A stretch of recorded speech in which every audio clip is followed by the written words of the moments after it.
हे न जाने हैं कौन से गुण पर दया निधि रीझ जाते हैं। न जाने कौन से गुण पर दया निधि रीझ जाते हैं। श्री ठाकुर जी को किसी जीव पर रिझने के लिए कोई विशेष गुण की आवश्यकता नहीं होती।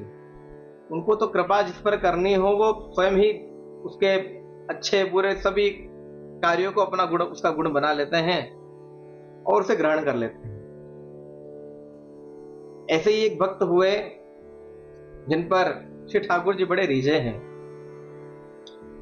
श्री भक्त बोडाना जी, द्वारकाधीश जी के परम प्रिय भक्त श्री बोडाना जी। बोडाना जी बाल अवस्था से ही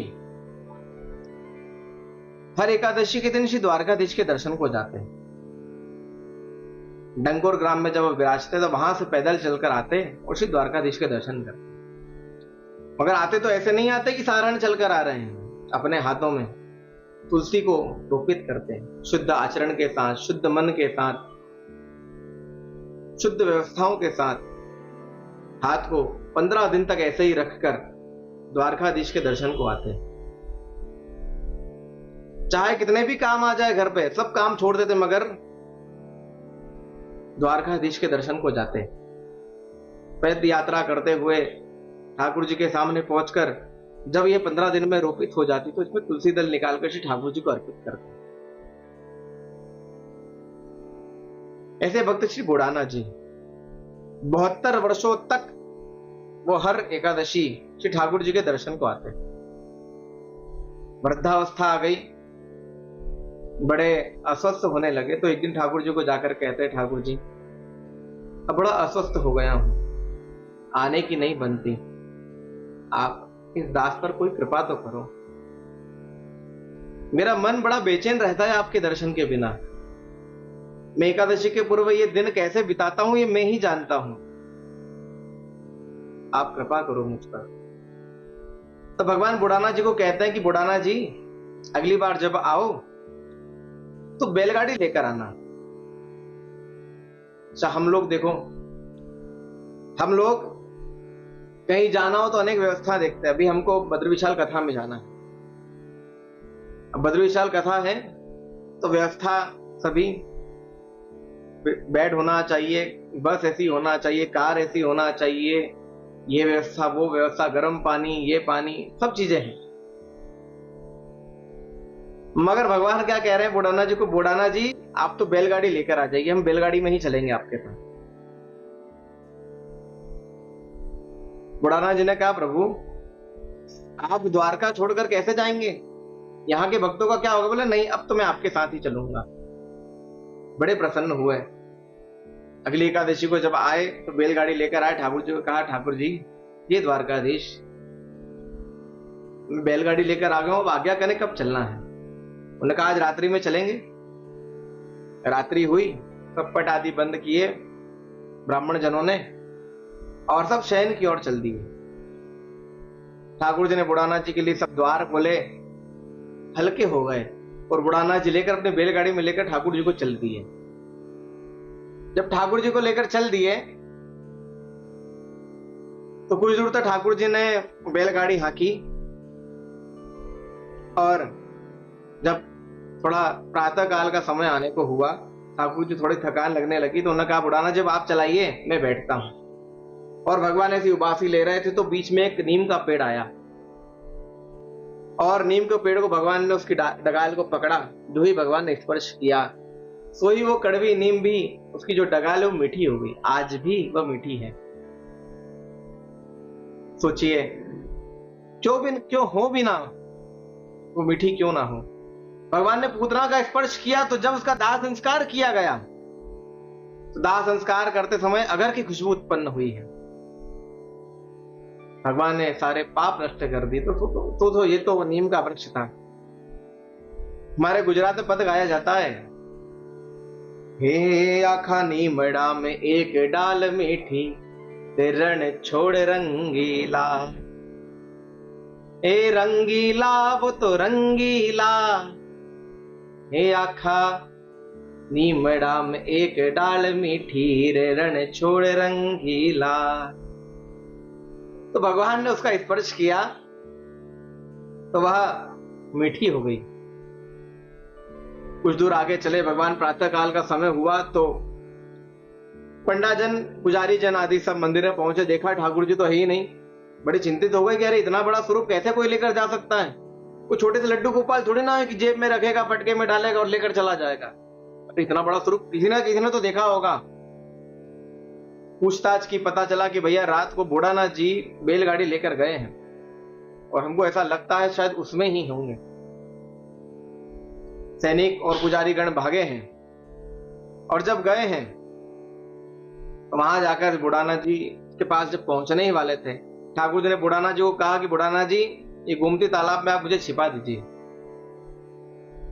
और जब ऐसा कहा तो बुढ़ानाथ जी ने श्री ठाकुर जी को छुपा दिया।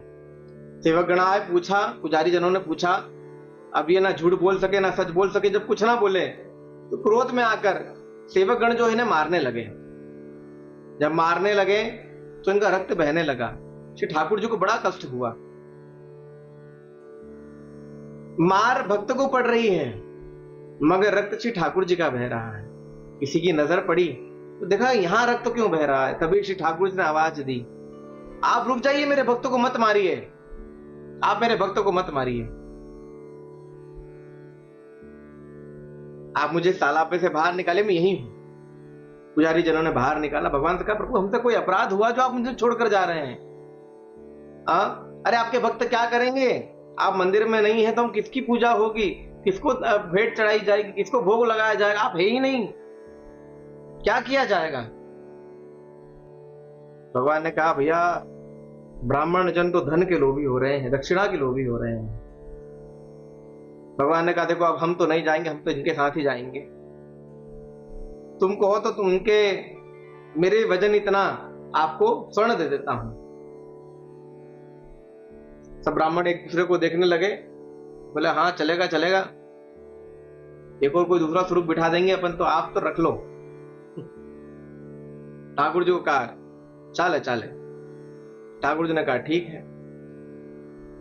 बुढ़ाना जी का, बुढ़ाना जी कहा, प्रभु हमारे पास तो कुछ नहीं है, मैया के पास एक सोने की नथ है मात्र, आप लेकर आइए।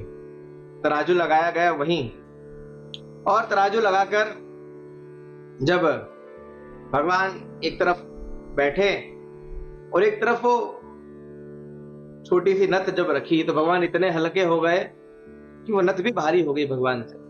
भगवान ने कहा, लो भैया ब्राह्मण देवता, ये क्रय विक्रय पूरा हुआ।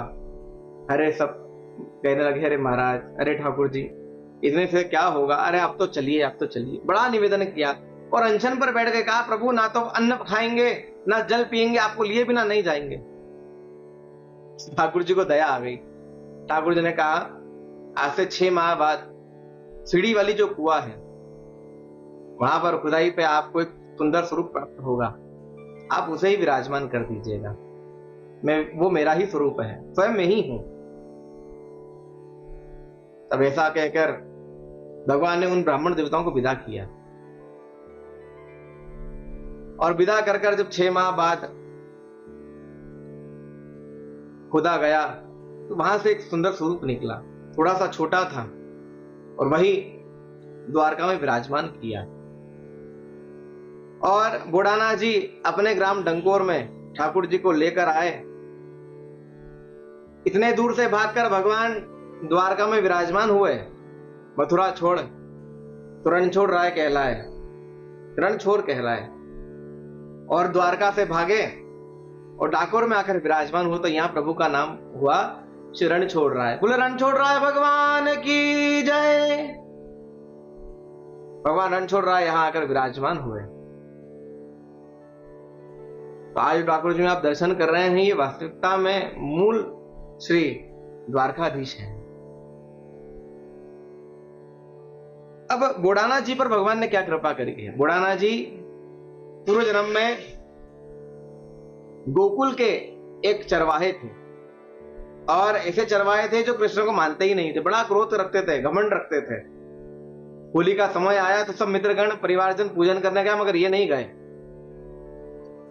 पत्नी ने कहा प्रभु आप कृपा करो इन पर, एक बार तो अपनी दृष्टि इनके ऊपर डालो, इनको अपना भक्त बना लो। तब भगवान मित्र का रूप धारण कर इनके पास पहुंचे, जबरदस्ती पकड़कर भगवान लेकर गए और श्री कृष्ण ने श्री कृष्ण का पूजन कराया। मानो श्री स्वयं कन्हैया जी श्री गोवर्धन नाथ का पूजन करवा रहे हो। बड़ा सुंदर पूजन कराया।